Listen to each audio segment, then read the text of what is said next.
Honorable Bishop Stepanios, most respected KJ Abraham, and all the distinguished members of NBTC who are assembled in this auditorium.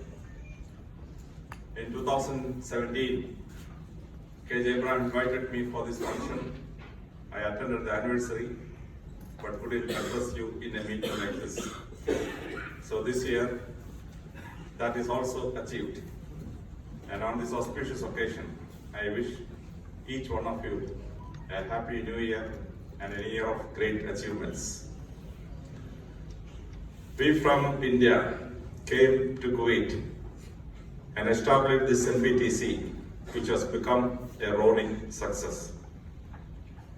India and Kuwait coordinated, as per the oldest record, about 4,300 years ago.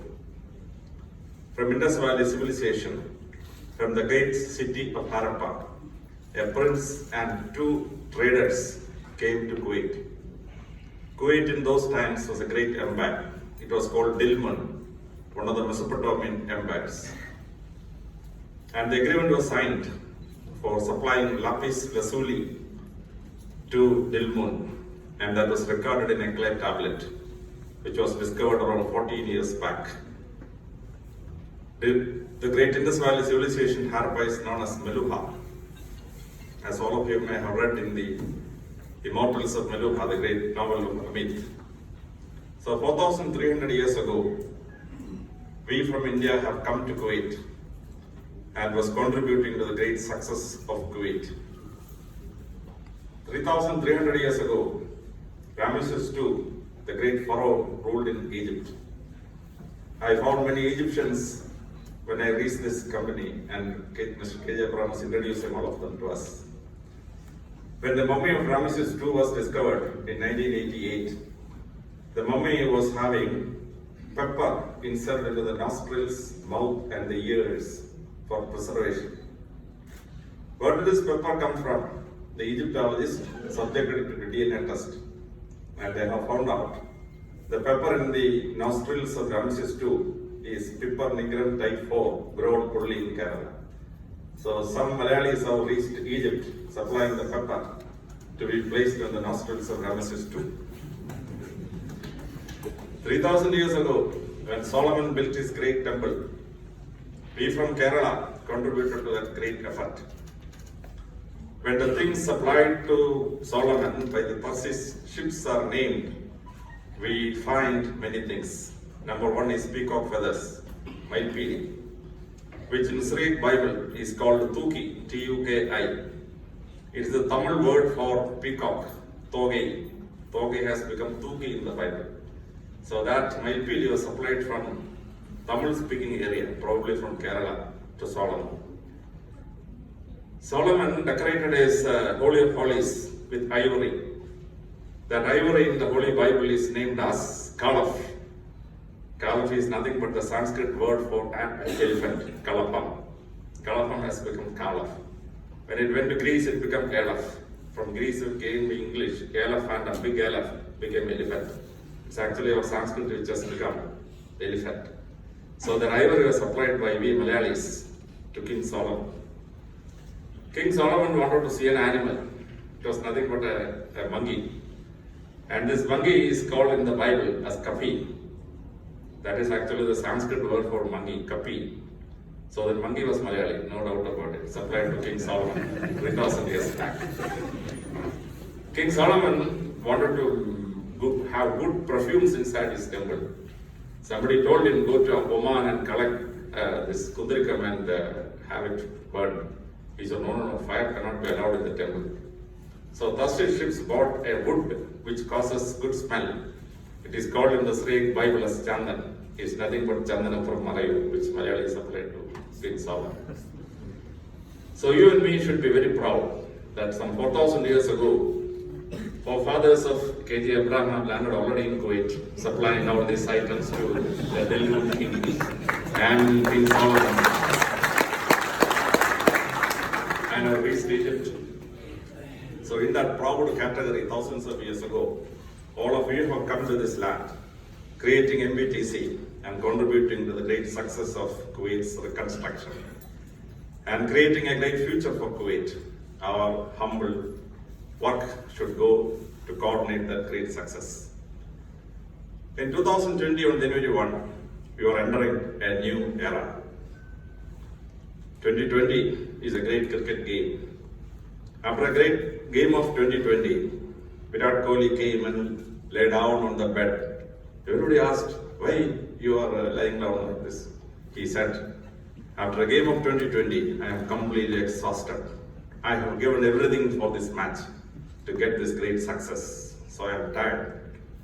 Each one of you, when you have to spend this 2020, have to be like Virat Kohli. You have to give everything. As Lincoln said in his great Gettysburg Address, last final full measure of devotion. If you contribute like that for 2020, by the end of 2020, NBTC will be a greater success like this. But how success is created? The great McGraw-Hill Company's famous research work, most of you may have read. It says success comes from 4 different aspects of your work. Number 1 is ambition. All of you have to think how the last 30 years MBTC worked. But all the achievements of MBTC for the last 30 years should be assessed, and then you should take a decision. 2020 will contribute something better than all the 30 years before. If you can aim high, then the chance of success is greater. So aim something very high. Robert Browning, the great English poet, wrote The Grammarian's Funeral. In that work, one stanza, each one of you working in NBTC should remember. Robert Browning says, better to aim at the sky and miss it by a mark, rather than aim at a small height and overshoot it by a few yards. Aim high. If you can aim high, your achievement also will be higher than whatever NBTC have achieved in the last 30 years. One of the books which impressed me recently was the biography of Tenzing Norgay, the man who climbed Mount Everest along with Edmund Hillary for the first time in world history. How he got this ambition, Tenzing describes in his great autobiography. He was 10 years old and he was with his grandfather brushing their teeth. Then the young boy of 10 years old asked his grandfather, Grandpa, what's the name of that peak we see above the horizon? Grandpa said, oh boy, we call it Chomo Lungma in Sherpa language. Chomo Lungma means one who kisses the clouds. But recently a surveyor came from England and surveyed it. Now it is known after him. It is known as Mount Everest. Then as every grandfather, he handed a piece of general knowledge with that. He said, no human being has scaled it so far in human history. And no human being will ever climb that Mount Everest to the top. That's the journal was supplied by the grandfather. After brushing the teeth, Tenzing came in front of the house, looked at that peak and said, Chomo Lungma, one day I will be on your top. Grandfather said, my dear boy, you will die if you climb that Mount Everest. 2 days later, he repeated. He said, Mount Everest, I will stand on your head one day. Grandfather said, oh my dear boy, you will die if you attempt to climb it. Because when grandfather told it, Mount Everest was unassailable. It could not be climbed. One problem was, oxygen will not be there after 14,000 feet height. But after 12 years, oxygen cylinder was discovered or invented. So Tenzing Norgay could tie a 15 kilogram oxygen cylinder on his back tight. Once you enter Mount Everest and you go into a cloud, you're gone. No connection with the ground. But in 1941, for winning the Battle of Britain, the British scientists invented the wireless. So a wireless set could be tied along the ear of Tenzing Norgay, and then you start climbing. From the ground control, instructions are passed to him how to climb, which way to climb. With the invention of the oxygen cylinder and with the invention of the wireless, Tenzing Norgay stamped on Mount Everest on 1953, November 22, after 24 years. On January 1, 2020, perhaps NBTC may put an aim, an ambition to achieve this. Some among you may murmur, oh, Abraham sir is aiming too high, it's not possible. But nothing is impossible in this world. If you put together and work, Whatever be the ambition you set for 2020, you will win the day. By the end of December 31st, 2020, you will surprisingly say, oh, we have achieved this. That is the thing. So collectively, you aim for something which you have not achieved, NBTC have not achieved in the last 30 years. The second component of success is planning. They say in English language, a thing well begun is half done. If you start January 1 correctly, half of the work of 2020 is over. That is, you have to meticulously plan. Meticulously plan. There may be a big Secretariat march. 10,000 people are assembling. Perhaps they may be armed. We may have around 200 policemen. But we meticulously plan. Who are the leaders? Which routes they are possible to come? What kind of weapon they possibly may have? What kind of courage the leader has? We meticulously plan on the early morning hours. And by 8:39, within 20 minutes, we will disperse the crowd. Planning, that is the success of the police department. You have to plan for 2020 on January 1 today itself. What are the projects? How to achieve it? What are the things required? What are the manpower required? And you have to plan it meticulously. You have to meticulously plan up to the last man in the company. KJ Abraham alone cannot make NBTC a success. The last worker is maybe the last kingpin. We sent Chandrayaan 2 to moon. 1,500 crores was spent. Ultimately, what happened? One nut of lander was not 100% tight. It was only 70% tight. Through that 30% gap, one mechanic, making that nut not 100% tight, made the whole program to a failure. The lander just crashed on the moon. All the scientists in Tumba Equatorial Station was very good. We had great masters as the director and the director generals of the ISR. But one mechanic failing to tie a nut 30% below. Instead of 100, he tightened it only 70%. He thought it is fully tight, but little more was required. And that one man may make a system a failure. That last man, that last nut is very important. In our high schools, we are taught a great poem, all for the want of a horseshoe nail. In the Battle of Bosworth, Richard III was going on a horse. 3 of the horseshoes were tightened, but the 4th one they were about to tighten, they got the whistle call for starting the war. Richard III could not wait, take half an hour more to tie that shoe nail. So he mounted the horse and came to the Battle of Bosworth. But the horse started limping. The king could not take full speed. And because the horse was limping, the Richard III's armies went behind. Henry VII marched to the Battle of Bosworth to the half. And then the horse finally fell. King also fell. His soldiers thought that Richard III is losing the war. And Bensley changed his sides at that time. Battle of Bosworth was lost to Richard III. For the want of the horseshoe nail, or for the want of the horseshoe, the horse was lost. For the want of the horse, the army was lost. For want of the army, the battle was lost. And all for the want of a horseshoe nail. An army of 12,000 was going for a war. One horseshoe not tightened decided the fate of Richard III. In NBTC, you have 28,000 workers. One blacksmith there, or one carpenter here. Not doing your work, 20% less. You can finish the project. Your planning has to be so meticulous. It should reach the last man on the last row. Then only success can come. You have to work like a team. Plan meticulously to the minutest details. That may ultimately bring success. So that kind of a meticulous planning has to be required. You have very efficient managers, very efficient expert engineers, but all of you have to work together to the last man to bring the success.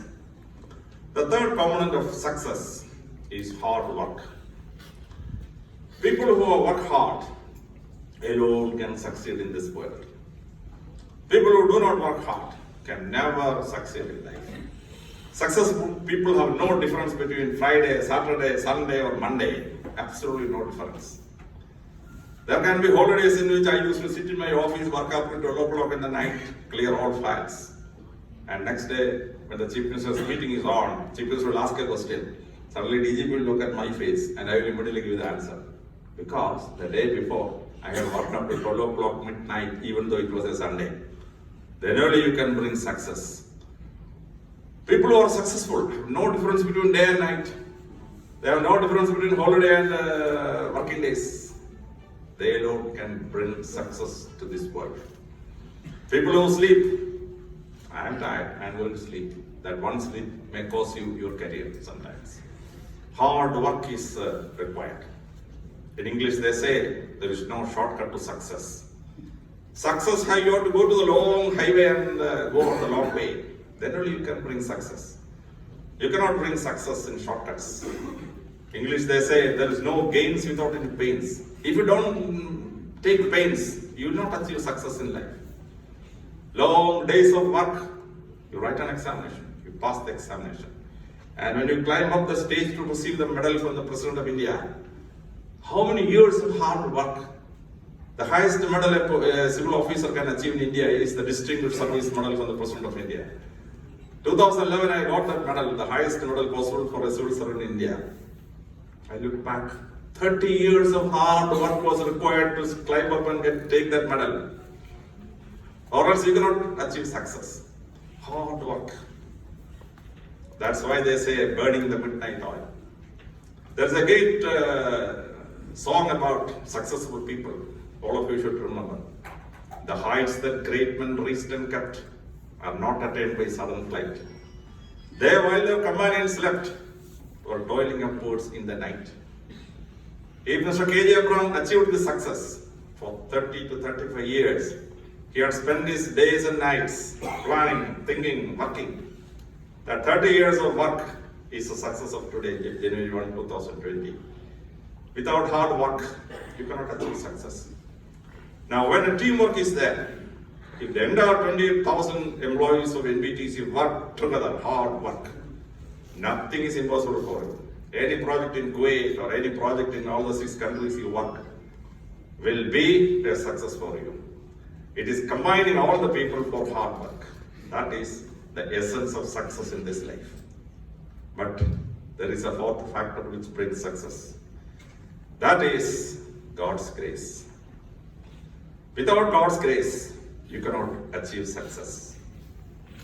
Napoleon Bonaparte, he fought 62 battles. He won 60, lost just 2. The Battle of Leipzig and the Battle of Waterloo. Battle of Nations and Battle of Waterloo. He was banished. He went to St. Helena. And then the pressmen from Europe came to him. They asked him, Napoleon, what is your message for posterity, for the future generations? Napoleon said, ability is nothing without opportunity. You may be the ablest man on this earth, but if God never gave you the opportunity, how will you succeed? You will not succeed. You are bidding for a biggest project of Kuwait. If you don't get the project, how can you succeed? You cannot. It is God who acts on that particular thing to bring you great projects and great achievements. It comes to you only when God's grace is there. Look at the life of Napoleon. He was born in 1769. 5 years before he was born, Frenchmen thought of capturing Corsica. It was a small island of 5,000 people. They conquered it in 1764. Because Frenchmen conquered Corsica, Napoleon could enter the French army. He could become the chief of army staff. He could become the French emperor. If Frenchmen never conquered Corsica, what would have been Napoleon? Maximum, he would have been mayor of Corsica. He would have been a leader of 5,000 people. Because he cannot be a Frenchman. He cannot enter the French army. He cannot become French emperor. 5 years before Napoleon's birth, God has decided that this man has to become French president, the emperor of France. That is where the chance comes. Each one of you are in different countries. God decided you come to Kuwait. God decided you should get employment in BTC. God decided that KJ Abraham should succeed. In that great success story, each one of you became successful. If any one of the chain was broken, you could not achieve what you are. It is what the great miracles of God. Michelangelo, the great painter and sculptor and a theologian in another way. He was a boy, he was a poverty-stricken boy, 1 meal a day. When he was there, the great Cathedral of Florence was constructed by Lorenzo de' Medici, the father of Renaissance in Italy. 10 stones were excess. The contractor in Venice, they calculated. There was no lorry in that time, 10 mule has to be brought, each stone has to be mounted, 200 kilometers the mule have to go to unload it there. The contractor decided of shapeless stones, why should he waste that much of money? He threw it there and vanished. Michelangelo wanted to learn this sculptural work, but who will give him marbles to work? He found some stones are on the pathway. Early morning at 9 o'clock, he took a hammer and this thing and then started chipping the stone. Lorenzo Medici was passing through. He said, a 10-year-old boy working on a stone. He asked his chariot to stop. He got down. He came to the boy and said, what are you doing, young boy? He said, sir, I am chipping the angel out of this stone. Lorenzo Medici looked at the stone. He said, young boy, this stone doesn't have any shape. How can you chip an angel out of this? Michelangelo's famous answer, sir, I can already see the angel within the stone. I will chip all the portions which do not belong to the angel, and the angel will come out. Lorenzo realized this boy is something exceptional. He called his father and said, I am taking this boy to my palace. He took the boy to the palace. He called Giotto, the greatest of artists at that time. He said, Giotto, I find a spark of genius in this young boy. Teach him. Giotto taught him, and we got the magnificent Michelangelo. If Florence Cathedral was not built at that time, will he get stones? No. Because 10 stones were kept there when the conductor vanished. Then only he got the stones to chip. And early morning, 9 o'clock, he could have slept at home. Instead of that, early morning, 7 o'clock, he got up and all with the instrument, he started chipping at 9 o'clock. That's why Lorenzo got interested in the boy. And if Lorenzo came down and asked the boy, what is happening? He said, sir, can't you not see, sir, I am chipping the stone. If that was his answer, will he be taken to the palace? No. The correct answer, let Lorenzo take him to the palace. Each one of you should understand, God acted at least 5 different ways for Lorenzo to meet Michelangelo, and Michelangelo could answer like that. And Lorenzo would take him to the palace to make him the mighty Michelangelo we know. In each one of your life, God has to act. When God's grace is there, success will be achieved. So a combination of ambition, good planning, hard work, and God's grace put together, success can be yours. And when you plan like this, you should understand that you are not planning working for a salary. You must all of you have seen the bridge or the earthquake. And the bridge was being built.